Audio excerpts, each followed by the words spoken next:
Hello everyone, welcome back to another vlog. ನಾನು ಹೋಸ್ ವ್ಲಾಗಲ್ಲಿ ಹೇಳಿದ್ದೆ, ನಾನು ಅಮ್ಮ ಸ್ಪೆಷಲ್ ಕೇಕ್ ಪ್ರಿಪೇರ್ ಮಾಡ್ತಿದ್ದಾರೆ ಯಾವುದೋ ಒಂದು ಇವೆಂಟ್ಗೋಸ್ಕರ ಅಂತ. ಅದನ್ನು ಇವತ್ತಿನ ವಿಡಿಯೋದಲ್ಲಿ ನೀವು ನೋಡ್ಬೋದು.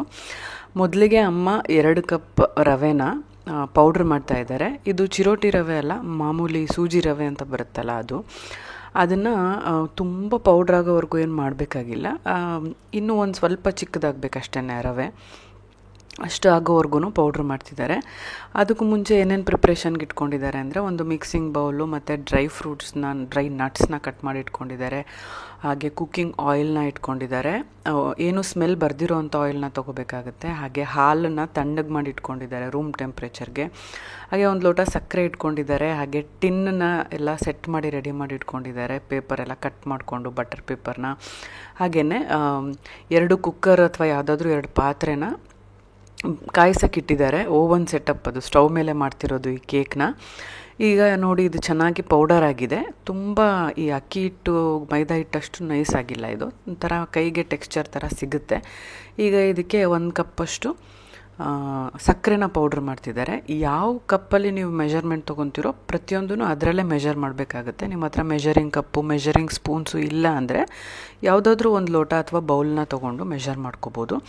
ಈಗ ಈ ಪೌಡರ್ ಮಾಡಿರೋ ಸಕ್ಕರೆನೂ ಕೂಡ ಈ ರವೆ ಪೌಡರ್ ಮಾಡಿರೋ ಮಿಕ್ಸ್ಚರ್ಗೆ ಆ್ಯಡ್ ಮಾಡಿ ಎಲ್ಲನೂ ಮಿಕ್ಸ್ ಮಾಡ್ಕೋತಾ ಇದ್ದಾರೆ. ಇದಕ್ಕೆ ಒಂದು 1/4 ಕಪ್ಪಷ್ಟು ಮೈದಾ ಹಿಟ್ಟನ್ನು ಹಾಕ್ತಾಯಿದ್ದಾರೆ. ಇದು ಮೈದಾ ಇಲ್ದಂಗೆ ಮಾಡ್ತಿರೋ ಕೇಕು, ಬಟ್ ಸ್ಟಿಲ್ ಅದೊಂದು ಟೆಕ್ಸ್ಚರ್ ಬರಬೇಕು ಅಂದರೆ ಸ್ವಲ್ಪ ಆದರೂ ಮೈದಾ ಹಾಕಬೇಕಾಗುತ್ತೆ. ಅದಕ್ಕೆ ಸ್ವಲ್ಪನೇ ಹಾಕಿದ್ದಾರೆ. ಅದೇ ಕಪ್ಪಲ್ಲಿ 1/4 ಕಪ್ಪಷ್ಟು ಮೊಸರು ಹಾಕಿದ್ದಾರೆ. ಹಾಗೆ ಈಗ 2 ಲೋಟದಷ್ಟು ಹಾಲು ಹಾಕಿ ಎಲ್ಲನೂ ಮಿಕ್ಸ್ ಮಾಡ್ಕೋತಾ ಇದ್ದಾರೆ. ಇದಕ್ಕೆ ನಾವು ಬಟರ್ ಆಗಲಿ ತುಪ್ಪ ಆಗಲಿ ಯೂಸ್ ಮಾಡ್ತಾ ಇಲ್ಲ, ನಾರ್ಮಲ್ ಸನ್ಫ್ಲವರ್ ಆಯಿಲ್ನ ಯೂಸ್ ಮಾಡ್ತಿದ್ದೀವಿ. ನಾವು ಕುಕ್ಕಿಂಗಿಗೆ ಯೂಸ್ ಮಾಡೋದು ಗಾಣದೆಣ್ಣೆ, ಬಟ್ ಇದಕ್ಕೆ ಗಾಣದೆಣ್ಣೆಯಲ್ಲಿ ಶೇಂಗಾ ಸ್ಮೆಲ್ ಬಂದ್ಬಿಡುತ್ತೆ, ಗ್ರೌಂಡ್ ನಟ್ದು.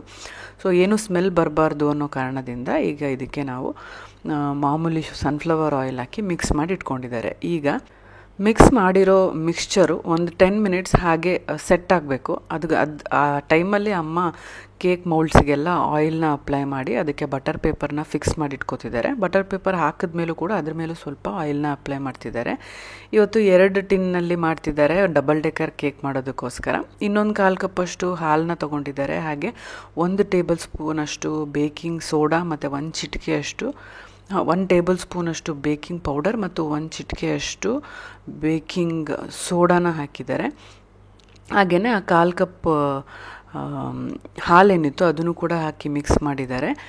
ಮತ್ತು ಅದಕ್ಕೆ 1/4 ಕಪ್ಪಷ್ಟು ಕೋಕೋ ಪೌಡರ್ನ ಹಾಕಿದ್ದಾರೆ.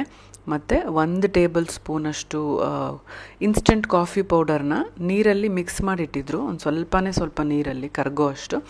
ಅದನ್ನು ಕೂಡ ಇದಕ್ಕೆ ಹಾಕಿದ್ದಾರೆ. ಸ್ವಲ್ಪ ಕಾಫಿ ಪೌಡರ್ ಹಾಕೋದ್ರಿಂದ ಚಾಕ್ಲೇಟ್ ಫ್ಲೇವರು ಇನ್ನೂ ಎನ್ಹ್ಯಾನ್ಸ್ಡ್ ಆಗಿ ಬರುತ್ತೆ. ಸೊ ಈಗ ಅದನ್ನೆಲ್ಲ ಮಿಕ್ಸ್ ಮಾಡಿ ಮೌಲ್ಡ್ಸಿಗೆಲ್ಲ ಹಾಕಿದ್ಮೇಲೆ 1-2 ಸಲ ಟ್ಯಾಪ್ ಮಾಡಿ ರೆಡಿ ಮಾಡಿಟ್ಟಿದ್ದಾರೆ. ಅಷ್ಟರಲ್ಲಿ ಇದು ಕೂಡ ಚೆನ್ನಾಗೆ ಒಂದು 15 ಮಿನಿಟ್ಸ್ ಟು 20 ಮಿನಿಟ್ಸು ಪಾತ್ರೆ ಚೆನ್ನಾಗಿ ಕಾದಿದೆ ಲೋ ಫ್ಲೇಮಲ್ಲಿ. ಆ ಪಾತ್ರೆ ಒಳಗೆ ಒಂದು ಯಾವುದಾದ್ರೂ ಸ್ಟ್ಯಾಂಡ್ ಇಟ್ಬಿಟ್ಟು ಅದ್ರ ಮೇಲೆ ಪಾತ್ರೆನ ಇಟ್ಬಿಟ್ಟು ಡ್ರೈ ಫ್ರೂಟ್ಸ್ ಅಥವಾ ನಟ್ಸಿಂದ ಗಾರ್ನಿಷ್ ಮಾಡಿ ಒಂದು ಪ್ಲೇಟ್ನ ಮುಚ್ಚಿ ಅದ್ರ ಮೇಲೆ ಈ ರೀತಿ ಒಂದು ಟವಲ್ನ ಹಾಕಿದ್ದಾರೆ. ಇದರಿಂದ ಒಳಗಿರೋ ಸ್ಟೀಮು ಎಸ್ಕೇಪ್ ಆಗಲ್ಲ ಹೊರಗಡೆ, ಕೇಕು ಈವನ್ನಾಗಿ ಚೆನ್ನಾಗಿ ಕುಕ್ ಆಗುತ್ತೆ ಅಂತ. ಈಗ ಅದು ಕುಕ್ ಆಗೋ ಅಷ್ಟರಲ್ಲಿ ನಾನು ಕೂಡ ನನ್ನ ಸ್ಕಿನ್ ಕೇರ್ ಮುಗಿಸ್ಕೊಂಡು ನಾನು ಸ್ವಿಮ್ಮಿಂಗ್ ಕೂಡ ಹೋಗಿ ಬಂದುಬಿಡ್ತೀನಿ. ಪ್ರತಿದಿನ ನಾನು ಮಾಮಾಅರ್ಥ್ ಬೀಟ್ರೂಟ್ ಹೈಡ್ರಾಫುಲ್ ಸೀರಮ್ನ ಅಪ್ಲೈ ಮಾಡ್ತೀನಿ. ಇದು 92% ಇನ್ಸ್ಟೆಂಟ್ ಹೈಡ್ರೇಷನ್ ಕೊಡುತ್ತೆ, ಹೆಲ್ದಿ ಪಿಂಕ್ ಗ್ಲೋ ಕೊಡುತ್ತೆ ನನ್ನ ಸ್ಕಿನ್ಗೆ.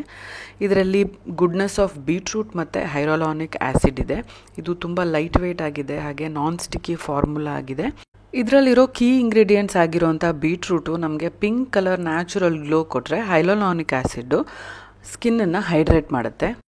ಈಗಿನ ಫಾಸ್ಟ್ ಪೇಸ್ಡ್ ಲೈಫಲ್ಲಿ ನಾವು ನಮ್ಮ ಸ್ಕಿನ್ ಬಗ್ಗೆ ಎಲ್ಲ ಇಷ್ಟು ಕೇರ್ ತೊಗೊಂಡಿಲ್ಲ ಅಂದರೆ ತುಂಬ ಡಲ್ ಆ್ಯಂಡ್ ಡಿಹೈಡ್ರೇಟೆಡ್ ಆಗಿ ಕಾಣಿಸೋಕ್ಕೆ ಶುರುವಾಗುತ್ತೆ. ಇದನ್ನು ನಾನು ಯೂಸ್ ಮಾಡಿದಾಗೆ ಮುಖ ಎಲ್ಲ ವಾಶ್ ಮಾಡಿದ್ದಾದಮೇಲೆ ಲೈಟಾಗಿ ಸೀರಮ್ನ ಕೈ ಮೇಲೆ ತೊಗೊಂಡು ಮುಖದ ತುಂಬ ಅಪ್ಲೈ ಮಾಡ್ಬೋದು, ನೆಕ್ ಮೇಲೆ ಕೂಡ ಅಪ್ಲೈ ಮಾಡಬೇಕಾಗತ್ತೆ.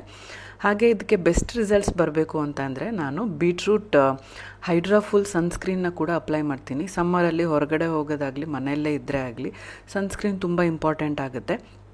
ಅದರಲ್ಲೂ ನಾನು ಸ್ವಿಮ್ಮಿಂಗಿಗೆ ಅಂತ ಹೋಗೋದ್ರಿಂದ ಈ ಲೈಟ್ ವೆಯ್ಟ್ ಟೆಕ್ಸ್ಚರ್ ಇರೋವಂಥ ಸನ್ಸ್ಕ್ರೀನನ್ನು ಅಪ್ಲೈ ಮಾಡೋದ್ರಿಂದ ನನ್ನ ಸ್ಕಿನ್ನು ಒಂಥರ ವೈಟ್ ಕಾಸ್ಟ್ ಇಲ್ದಲೆ ಹಾಗೆಯೇ ತುಂಬ ಲೈಟ್ ವೆಯ್ಟಾಗಿ ನಾನೇನೋ ತುಂಬ ಅಪ್ಲೈ ಮಾಡ್ಕೊಂಡು ಹೋಗ್ತಾಯಿದ್ದೀನಿ ಹೊರಗಡೆ ಹೋಗುವಾಗ ಅಂತ ಅನಿಸೋದೇ ಇಲ್ಲ. ಮಾಮಾಅರ್ತ್ ಅವರ ಆಫ್ಲೈನ್ ಪ್ರೆಸೆನ್ಸ್ ಬಗ್ಗೆ ಹೇಳ್ತಾ ಇರ್ತೀನಿ. ಅಮೆಝಾನ್, ನೈಕಾ, ಫ್ಲಿಪ್ಕಾರ್ಟ್ ಜೊತೆಯಲ್ಲಿ ಈಗ ನಿಮ್ಮ ಹತ್ತಿರದ ಮಾಮಾಅರ್ತ್ ಅವರ ಸ್ಟೋರ್ಸ್ ಆಗಿ ಕೂಡ ಬಂದಿದ್ದಾರೆ. ನೀವು ರೀಸೆಂಟಾಗಿ ಮಾಮಾಅರ್ತ್ ಸ್ಟೋರ್ನ ಎಲ್ಲಿ ನೋಡಿದ್ರಿ ಅಂತ ನನಗೆ ಕಮೆಂಟ್ಸಲ್ಲಿ ತಿಳಿಸಿ. ಹಾಗೆಯೇ ಮಾಮಾಅರ್ತ್ ಲಿಸನ್ಸ್ ಟು ಯು, ಅಂದರೆ ನೀವು ಲಾಸ್ಟ್ ಯಾವುದಾದ್ರೂ ಪ್ರಾಡಕ್ಟ್ನ ಯೂಸ್ ಮಾಡಿ ನಿಮ್ಮ ಫೀಡ್ಬ್ಯಾಕ್ ಶೇರ್ ಮಾಡಿದರೆ ಅದ್ರ ತಕ್ಕಂಗೆ ಅವ್ರ ಪ್ರಾಡಕ್ಟ್ನ ಅವ್ರು ಇಂಪ್ರೂವ್ ಮಾಡ್ತಾರೆ. ಅದೇ ರೀತಿ ಅವರ ಅನಿಯನ್ ಶ್ಯಾಂಪು ಕೂಡ ಇಂಪ್ರೂವ್ ಮಾಡಿದ್ದಾರೆ. ಮತ್ತು ಬೇಸ್ಡ್ ಆನ್ ಸೈಂಟಿಫಿಕ್ ರಿಸರ್ಚ್ ಕೂಡ ಅವರು ಇಂಪ್ರೂವ್ ಆಗ್ತಾನೆ ಇರ್ತಾರೆ ಪ್ರತಿ ಲಾಂಚಲ್ಲೂ ಕೂಡ. ನಿಮಗೆ ಮಾಮಾಅರ್ತ್ ಅವರ ಎಲ್ಲ ಪ್ರಾಡಕ್ಟ್ಸು ಅಮೆಝಾನ್, ಫ್ಲಿಪ್ಕಾರ್ಟ್, ನೈಕಾ ಮತ್ತು ಮಾಮಾಅರ್ತ್ ಅವರ ಅಫಿಷಿಯಲ್ ವೆಬ್ಸೈಟ್ ಮತ್ತು ಆ್ಯಪಲ್ಲಿ ಸಿಗುತ್ತೆ. ಹಾಗೆ ಸ್ಕ್ರೀನ್ ಮೇಲೆ ಡಿಸ್ಪ್ಲೇ ಆಗ್ತಿರೋ ಕೂಪನ್ ಕೋಡ್ನ ಯೂಸ್ ಮಾಡಿ ಪರ್ಚೇಸ್ ಮಾಡಿದ್ರೆ ಅರ್ಪಿತಾ 2024 ಅಂತ ನಿಮಗೆ ಅಡಿಷ್ನಲ್ 20% ಆಫ್ ಸಿಗುತ್ತೆ ಮಾಮಾಅರ್ತ್ ಅವರ ಅಫಿಷಿಯಲ್ ವೆಬ್ಸೈಟ್ ಮತ್ತು ಆ್ಯಪ್ ಎರಡರಲ್ಲೂ ಕೂಡ. ನಿಮಗೆ ಬೇಕಾಗಿರೋ ಪ್ರತಿ ಲಿಂಕ್ನು ಡಿಸ್ಕ್ರಿಪ್ಷನ್ ಬಾಕ್ಸಲ್ಲಿ ಹಾಕಿರ್ತೀನಿ, ಚೆಕ್ಔಟ್ ಮಾಡಿ ನೋಡೋದನ್ನು ಮರಿಬೇಡಿ. ಸೊ ನಾನು ಸ್ವಿಮ್ಮಿಂಗ್ ಹೋಗಿ ಬರೋದ್ರೊಳಗೆ ಕೇಕ್ ಎಲ್ಲ ರೆಡಿಯಾಗಿದೆ.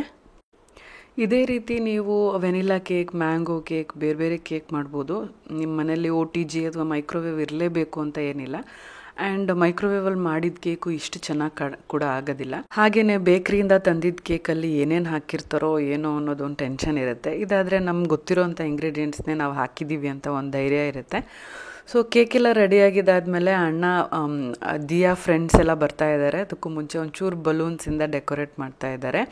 ತುಂಬ ಗ್ರ್ಯಾಂಡ್ ಪಾರ್ಟಿ ಏನು ಮಾಡಲಿಲ್ಲ, ಸಿಂಪಲ್ಲಾಗಿ ಅವಳು ಕ್ಲೋಸ್ ಫ್ರೆಂಡ್ಸ್ನ ಇನ್ವೈಟ್ ಮಾಡಿದ್ವಿ. ಎಷ್ಟೋ ಫ್ರೆಂಡ್ಸು ಅವಳದು ಸಮ್ಮರ್ ಹಾಲಿಡೇಸ್ಗೆ ಅಂತ ಅವ್ರ ಅಜ್ಜಿ ತಾತ ಮನೆಗೆ ಎಲ್ಲ ಹೋಗ್ಬಿಟ್ಟಿದ್ರು. ಸೊ ಅಲ್ಲಿಗೆ ಸ್ವಲ್ಪ ಬೇಜಾರಾಗಿತ್ತು. ಬಟ್ ಬಂದಿರೋ ಫ್ರೆಂಡ್ಸ್ನ ಕೂಡ ನೋಡಿ ತುಂಬ ಖುಷಿಪಟ್ಲು. ಚರಿತ್, ದಿಯಾ ಇಬ್ಬರೂ ರೆಡಿಯಾಗಿ ಕೂತಿದ್ದಾರೆ ಈಗ. ಸೊ ದೇವ್ರಿಗೆಲ್ಲ ನಮಸ್ತೆ ಮಾಡಿ ಈಗ ಒಬ್ಬೊಬ್ಬರೇ ಫ್ರೆಂಡ್ಸ್ನ ಇನ್ವೈಟ್ ಮಾಡಿ ಒಳಗೆ ಕರ್ಕೊಂಡು ಬರ್ತಾ ಇದ್ದಾಳೆ. ಈಗ ಕೇಕ್ ಕೂಡ ತಂದಿಡ್ತಾರೆ. ಈಗ ಮುಂಚೆನೇ ಇಟ್ಬಿಟ್ರೆ ಮಕ್ಕಳಿಗೆ ಕೇಕ್ ನೋಡಿ ಟೆಂಪ್ಟೇಷನ್ ಆಗಿ ಯಾವಾಗ ಕಟ್ ಮಾಡಬೇಕು ಅನಿಸ್ಬಿಡುತ್ತೆ ಅಂತ ನಾವು ಫಸ್ಟಿಗೆ ಕೇಕ್ ತಂದು ಇಟ್ಟಿರಲಿಲ್ಲ, ಫ್ರೆಂಡ್ಸ್ ಎಲ್ಲ ಬಂದಮೇಲೆ ತರೋಣ ಅಂತ. ಸೊ ಈಗ ಕೇಕ್ ಕೂಡ ಬಂದಿದೆ. ಈಗ ದಿಯಾಗೆ 4 years ಕಂಪ್ಲೀಟ್ ಆಗಿದೆ. ಸೊ 4 ನಂಬರ್ನ ಕ್ಯಾಂಡಲ್ ಕೂಡ ಹಾಕಿದ್ದಾರೆ. ಈಗ ಇನ್ನೇನು ಕೇಕ್ ಕಟ್ಟಿಂಗ್ ಸ್ಟಾರ್ಟ್ ಆಗುತ್ತೆ. ನೀವು ಕೂಡ ನೋಡಿ ಎಂಜಾಯ್ ಮಾಡ್ಬೋದು. ಹಾಗೆ ಕಮೆಂಟ್ ಸೆಕ್ಷನಲ್ಲಿ ದಿಯಾಗೆ ನಿಮ್ಮ ವಿಶಸ್ನ ಕೂಡ ಕಳಿಸ್ಬೋದು. ಫ್ಲವರ್ ಪಾಟ್ ಥರ ಬರುತ್ತಲ್ಲ ಕ್ಯಾಂಡಲ್, ಅದು ಸ್ವಲ್ಪ ಡೇಂಜರಸ್ಸು. ಸೊ ಅದನ್ನು ಅವಾಯ್ಡ್ ಮಾಡೋದು ಒಳ್ಳೆಯದು.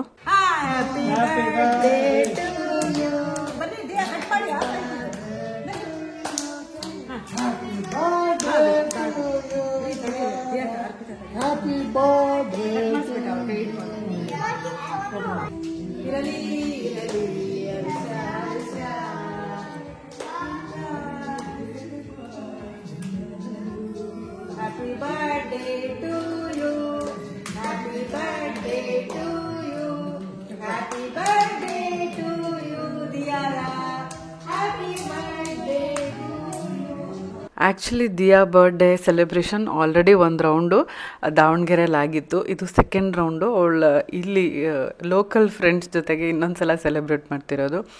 ಸೊ ಸಿಂಪಲ್ಲಾಗಿ ಮಾಡಿದ್ದು. ಈಗೆಲ್ಲ ಹೇಗೆ ಅಂತ ಅಂದರೆ ದಿಯಾ ಫ್ರೆಂಡ್ಸು ಕೂಡ ಬಂದ ತಕ್ಷಣ ಹೇಳ್ಬಿಟ್ರು, ನಾವು ಕೇಕ್ ತಿನ್ನೋದಿಲ್ಲ, ಯಾಕಂದರೆ ಬೇಕ್ರಿಯಲ್ಲಿರೋ ಕೇಕಲ್ಲೆಲ್ಲ ಕೆಮಿಕಲ್ಸ್ ಇರುತ್ತಂತೆ, ಅದಕ್ಕೆ ನಾವು ತಿನ್ನೋದಿಲ್ಲ ಅಂತ ಹೇಳ್ತಾಯಿದ್ರು. ಸೊ ಅವ್ರಿಗೆ ಹೇಳಿದ್ವಿ, ಇದು ಮನೆಯಲ್ಲೇ ಮಾಡಿರೋ ಕೇಕು, ಹೆದರ್ಕೋಬೇಕಾಗಿಲ್ಲ ಅಂತ. ಸೊ ಮಕ್ಕಳನ್ನ ಈ ಥರ ಬರ್ಡೇ ಪಾರ್ಟೀಸ್ಗೆ ಕಳಿಸೋ ಪೇರೆಂಟ್ಸ್ಗೂ ಕೂಡ ಕೆಲವೊಂದು ಸಲ ಬೇಕ್ರಿದ ಐಟಮ್ಸ್ ಎಲ್ಲ ತಿಂತಾರೆ ಪಾರ್ಟಿಯಲ್ಲಿ ಅಂತ ಕಳ್ಸೋಕ್ಕೆ ಒಂಥರ ಆಗ್ತಿರುತ್ತೆ. ಸೊ ನೀವು ಕೂಡ ಈ ಥರ ಮಕ್ಕಳ ಬರ್ಡೇಗಾಗಲಿ ದೊಡ್ಡವ್ರ ಬರ್ಡೇಗಾಗಲಿ ಮನೆಯಲ್ಲೇ ಕೇಕ್ ಪ್ರಿಪೇರ್ ಮಾಡಿದ್ರೆ ಹೆಲ್ದಿಯಾಗೂ ಇರುತ್ತೆ, ಯಾವುದೇ ಕೆಮಿಕಲ್ಸ್ ಕೂಡ ತಿಂತಾ ಇಲ್ಲ ಮಕ್ಕಳು ಅನ್ನೋ ಧೈರ್ಯ ಇರುತ್ತೆ. ಟೇಸ್ಟ್ ಅಂತೂ ತುಂಬ ಚೆನ್ನಾಗಿತ್ತು. ನಿಮಗೆ ಈ ವಿಡಿಯೋ ನೋಡಿದ್ರೆ ಗೊತ್ತಾಗುತ್ತೆ. ಬಂದಿರೋ ದಿಯಾ ಫ್ರೆಂಡ್ಸ್ ಆಗಿರ್ಬೋದು, ದಿಯಾ ಆಗಿರ್ಬೋದು, ಚರಿತ್ ಆಗಿರ್ಬೋದು, ನಾವೆಲ್ಲರೂ ಆಗಿರ್ಬೋದು ಎಷ್ಟು ಎಂಜಾಯ್ ಮಾಡ್ಕೊಂಡು ತಿಂತಾ ಇದ್ದೀವಿ ಕೇಕ್ನ ಅಂತ.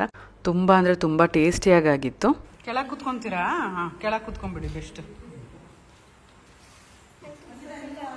ನಾವೆಲ್ಲ ಚಿಕ್ಕವರಿದ್ದಾಗ ಅಷ್ಟೆಲ್ಲ ನಮಗೆ ಗೊತ್ತಿರಲಿಲ್ಲ, ಕ್ರೀಮು ಅದೆಲ್ಲ ಒಳ್ಳೆಯದಲ್ಲ ಹೆಲ್ತಿಗೆ ಅಂತೆಲ್ಲ. ಸೊ ಖಾರ, ಕ್ರೀಮು, ಜ್ಯೂಸು ಅದೆಲ್ಲ ತರಿಸಿ ಬೇಕ್ರಿಯಿಂದ ತರಿಸಿ ಪಾರ್ಟಿ ಮಾಡ್ತಿದ್ವಿ. ಬಟ್ ಈಗ ಎಲ್ಲರೂ ಹೆಲ್ತ್ ಕಾನ್ಷಿಯಸ್ ಆಗಿರೋದ್ರಿಂದ, ಎಲ್ಲ ನಾಲೆಡ್ಜ್ ಇರೋದ್ರಿಂದ ನಾವು ಜಸ್ಟ್ ಸ್ವಲ್ಪನೇ ಮಿಕ್ಸ್ಚರು ಮತ್ತು ಕೇಕ್ ಅದಷ್ಟೇ. ಮಕ್ಕಳಿಗೆ ಡ್ಯಾನ್ಸ್ ಅಂದರೆ ಇಷ್ಟ. ಸೊ ಎಲ್ಲರದ್ದು ಪ್ರತಿಯೊಬ್ಬರದು ಫೇವ್ರೇಟ್ ಸಾಂಗ್ ಯಾವುದು ಕೇಳಿ ಕೇಳಿ ಪ್ಲೇ ಮಾಡ್ತಿದ್ದೆ. ಸೊ ಅವ್ರವ್ರ ಫೇವ್ರೇಟ್ ಸಾಂಗ್ ಪ್ಲೇ ಮಾಡಿದಾಗ ಫುಲ್ ಜೋಶಲ್ಲಿ ಎಲ್ಲರೂ ಡ್ಯಾನ್ಸ್ ಮಾಡ್ತಾಯಿದ್ರು. ಒಬ್ಬರಾದ್ಮೇಲೆ ಒಬ್ಬರು ಅವ್ರ ಟರ್ನ್ ಬರೋವರೆಗೂ ವೆಯ್ಟ್ ಮಾಡಿ ಸಾಂಗ್ ಡಿಮ್ಯಾಂಡ್ ಮಾಡಿ ಹಾಕ್ಸ್ಕೊತಿದ್ರು. ನಮಗೆಲ್ಲ ಆವಾಗ ಟಿ ವಿಯಲ್ಲಿ ಯಾವ ಸಾಂಗ್ ಬರ್ತಿತ್ತೋ ಆ ಸಾಂಗಿಗೆ ಡ್ಯಾನ್ಸ್ ಮಾಡ್ತಿರ್ತಿದ್ವಿ. ಈಗ ಎಲ್ರಿಗೂ ಸಾಂಗ್ ಕೇಳಿದ್ದೆಲ್ಲ ಪ್ಲೇ ಮಾಡ್ಬೋದು ಅಂತ ಗೊತ್ತಾಗ್ಬಿಟ್ಟಿದೆ ಮಕ್ಕಳಿಗೆ. ಸೊ ಡಿಮ್ಯಾಂಡ್ ಮಾಡಿ ಹಾಕ್ಸ್ಕೊಂಡು ಡ್ಯಾನ್ಸ್ ಮಾಡ್ತಿದ್ರು. ತುಂಬ ಅಂದರೆ ತುಂಬ ಎಂಜಾಯ್ ಮಾಡಿದ್ರು ಎಲ್ಲರೂ. ನೀವು ಕೂಡ ಈ ವ್ಲಾಗ್ನ ನೋಡಿ ಎಂಜಾಯ್ ಮಾಡಿದ್ದೀರಾ ಅಂದ್ಕೊಂಡಿದ್ದೀನಿ. ಹಾಗೆ ಈ ವಿಡಿಯೋ ಇಷ್ಟ ಆಗಿದ್ರೆ ಲೈಕ್ ಮಾಡಿ, ಫ್ರೆಂಡ್ಸ್ ಆ್ಯಂಡ್ ಫ್ಯಾಮಿಲಿ ಜೊತೆ ಕೂಡ ಶೇರ್ ಮಾಡಿ. ನೀವಿನ್ನೂ ನಮ್ಮ ಚಾನಲ್ನ ಸಬ್ಸ್ಕ್ರೈಬ್ ಮಾಡದೆ ನೋಡ್ತಾ ಇದ್ದರೆ ಸಬ್ಸ್ಕ್ರೈಬ್ ಮಾಡಿ, ಪಕ್ಕದಲ್ಲಿರೋ ಬೆಲ್ ಐಕನ್ನ ಕ್ಲಿಕ್ ಮಾಡೋದ್ರಿಂದ ನನ್ನ ಎಲ್ಲ ವಿಡಿಯೋ ನೋಟಿಫಿಕೇಷನ್ ನಿಮ್ಮ ಮೊಬೈಲ್ಗೆ ತಕ್ಷಣ ಸಿಗುತ್ತೆ ಅಂತ ಹೇಳ್ತಾ ಈ ವ್ಲಾಗ್ನ ನಾನು ಇಲ್ಲಿಗೆ ಮುಗಿಸ್ತಾ ಇದ್ದೀನಿ. ನೀವೇನಾದರೂ ಈ ಚಾಕ್ಲೇಟ್ ಕೇಕ್ ರೆಸಿಪಿನ ಮನೇಲಿ ಟ್ರೈ ಮಾಡಿದ್ರೆ ನನಗೆ ಕಮೆಂಟ್ಸಲ್ಲಿ ಬರ್ತಿಳ್ಸೋದನ್ನು ಮರಿಬೇಡಿ. ಹೇಗಾಗಿತ್ತು, ಮನೇಲಿ ಎಲ್ರಿಗೂ ಇಷ್ಟ ಆಯಿತಾ ಅಂತ. ಇನ್ನು ನನ್ನ ನೆಕ್ಸ್ಟ್ ವ್ಲಾಗಲ್ಲಿ ಸಮ್ಮರ್ ಹಾಲಿಡೇಸಲ್ಲಿ ಎಲ್ಲರೂ ಮಕ್ಕಳು ಹೇಗೆ ಎಂಜಾಯ್ ಮಾಡ್ತಾ ಇದ್ದಾರೆ ಇಲ್ಲಿ ಅಂತ ನೋಡ್ಬೋದು. ನಾವು ಕೂಡ ಸಮ್ಮರ್ ಹಾಲಿಡೇಸಲ್ಲಿ ಅಜ್ಜಿ ತಾತನ ಮನೆಗೆ ಹೋಗಿದ್ದನ್ನೆಲ್ಲ ನೆನಪು ಮಾಡ್ಕೋತಾ ಇರ್ತೀವಿ. ಇಲ್ಲೂ ಕೂಡ ಅಜ್ಜಿ ತಾತನ ಜೊತೆ ಚರಿತು ಮತ್ತು ದಿಯಾ ಎಂಜಾಯ್ ಮಾಡ್ತಿರೋದು ನೋಡಿದ್ರೆ ತುಂಬ ಖುಷಿ ಆಗುತ್ತೆ. ಅಪ್ಪ ಜೊತೆ ದಿನಾ ಸಂಜೆ ಚರಿತು ಸ್ಕೂಟಿಯಲ್ಲಿ ರೌಂಡ್ ಹೋಗ್ತಾನೆ. ಕಾಯ್ತಾ ಇರ್ತಾನೆ ಒಂದು ಸಂಜೆ ಆಗಿದ ತಕ್ಷಣ ಕೀ ತೊಗೊಂಡ್ರ ಅಂತೇಳಿ ಇಲ್ಲೇ ಮನೆ ಸುತ್ತ ರೌಂಡ್ ಹೊಡಿತಾ ಇರ್ತಾರೆ.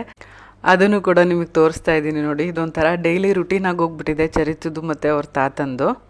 Charit bye. So see you all in my next vlog. Till then take care. Bye.